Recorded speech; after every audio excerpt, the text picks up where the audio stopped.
हरे कृष्णा, राधे राधे। मैं कविता त्रिपाठी अपने channel Keshav creation family blog में आप लोग का स्वागत करती हूँ।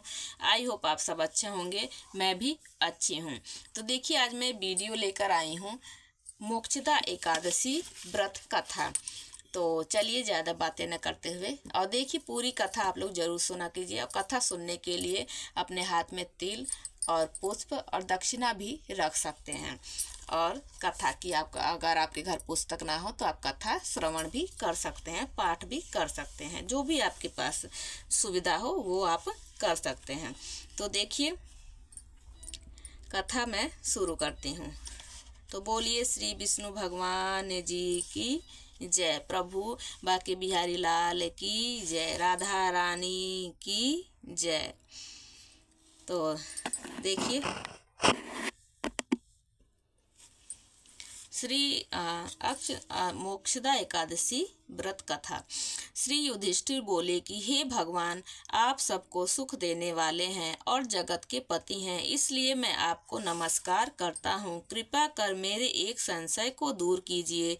मार्गशीर्ष माह के शुक्ल पक्ष की एकादशी का नाम क्या है? उस दिन कौन से देवता की पूजा की जाती है और उसकी विधि क्या है? भगवान, मेरे इन प्रश्नों का उत्तर देकर मेरे संदेह को दूर कीजिए। भगवान श्री कृष्ण जी बोले, हे राजन, आपने अत्यंत उत्तम प्रश्न किया है। आप ध्यान पूर्वक सुनिए। मार्गशीर्ष माह के शुक्ल पक्ष की एकादशी का नाम मोक्षदा एकादशी है। इस दिन श्री दामोदर भगवान की पूजा धूप दीप नैवेद्य आदि से भक्ति पूर्वक करनी चाहिए। अब मैं एक पुराणों की कथा कहता हूँ। इस एकादशी के व्रत के प्रभाव से नरक में गए हुए माता पिता पुत्र आदि को स्वर्ग की प्राप्ति होती है। आप ध्यान पूर्वक सुनिए। प्राचीन गोकुल नगर में वैशामख नाम का एक राजा राज्य करता था। इसके राज्य में चारों वेदों के ज्ञाता ब्राह्मण रहते थे। रात्रि को एक दिन स्वप्न में राजा ने अपने पिता को नरक में पड़े देखा। उसको स्वप्न का बड़ा आश्चर्य हुआ। प्रातः काल होते ही वह ब्राह्मणों के सामने अपनी सब स्वप्न कथा कहने लगे हैं। हे ब्राह्मणों, रात्रि को स्वप्न में मैंने अपने पिता को नरक में पड़ा देखा। उन्होंने मुझसे कहा कि हे पुत्र, अब मैं नरक भोग रहा हूँ, मेरी यहाँ से मुक्ति करो। अब मैं क्या करूँ, कहाँ जाऊँ? उस दुख के कारण मेरा शरीर तप रहा है। आप लोग मुझे किसी प्रकार के तप दान आदि को बतावें, जिससे पिता जी को मुक्ति प्राप्त हो सके। उस उत्तम पुत्र का जीना व्यर्थ है जो अपने पिता का उद्धार न कर सके। राजा के ऐसे वचनों को सुन ब्राह्मण बोले, हे राजन, यहाँ से करीब ही वर्तमान भूत भविष्य का ज्ञाता पर्वत नाम की एक ऋषि का आश्रम है। आप यह सब बातें उनसे जाकर पूछ लीजिए, वे आपको इसकी विधि बता देंगे। राजा ऐसा सुनकर मुनि के आश्रम पर गए। उस समय चारों वेदों के ज्ञाता पर्वत मुनि दूसरे ब्राह्मण के सामने बैठे थे। राजा ने जाकर उनको साष्टांग प्रणाम किया।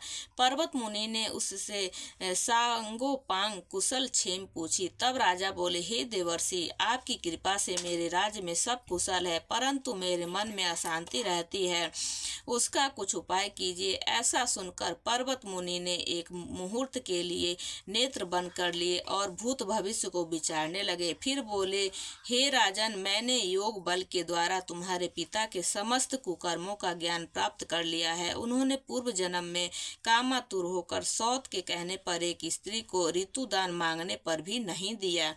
उसी पाप कर्म के फल से तुम्हारे पिता को नरक में जाना पड़ा है। तब राजा बोला, हे भगवान, मेरे पिताजी के उद्धार हेतु आप कोई उपाय बतलाइए। तब पर्वत मुनि बोले, हे राजन, मार्गशीर्ष माह के शुक्ल पक्ष में जो एकादशी होती है, उस एकादशी को आप उपवास करें और पुण्य को अपने पिता को संकल्प छोड़ दें। उस एकादशी के पुण्य के प्रभाव से अवश्य ही आपके पिता की मुक्ति होगी। मुनि के वचनों को सुनकर राजा अपने महल को आया और कुटुंब सहित मोक्षदा एकादशी का उपवास किया। उस उपवास के पुण्य को राजा ने अपने पिता को संकल्प छोड़ दिया। उस पुण्य के प्रभाव से राजा के पिता को मुक्ति मिली और स्वर्ग में जाते हुए अपने पुत्र से बोला, हे पुत्र, तेरा कल्याण हो। यह कहकर स्वर्ग को चला गया। मार्गशीर्ष माह के शुक्ल पक्ष की मोक्षदा एकादशी का जो व्रत करते हैं उनके समस्त पाप नष्ट हो जाते हैं और अंत में स्वर्ग लोक को जाते हैं। इस व्रत से बढ़कर मोक्ष देने वाला दूसरा कोई व्रत नहीं है। इस कथा को सुनने व पढ़ने से वाजपेय यज्ञ का फल मिलता है। बोलिए श्री विष्णु भगवान की जय, बाके बिहारी लाल की जय, प्रभु नारायण की जय, लक्ष्मीपति नारायण की जय। ये पुष्प और तिल आप प्रभु को समर्पित कर दीजिए और हाथ जोड़कर विनती कर सकते हैं। उसके बाद ये थी भक्तों मेरे द्वारा सुनाई गई मोक्षदा एकादशी व्रत कथा। आप लोगों को कैसी लगी कमेंट करके ज़रूर बताइएगा। कमेंट में ओम नमो भगवते वासुदेवाय ज़रूर लिखिएगा और प्लीज़ मेरे चैनल को लाइक शेयर एंड सब्सक्राइब कर दीजिएगा। मिलती हूँ नेक्स्ट वीडियो में। हरे कृष्णा, राधे राधे।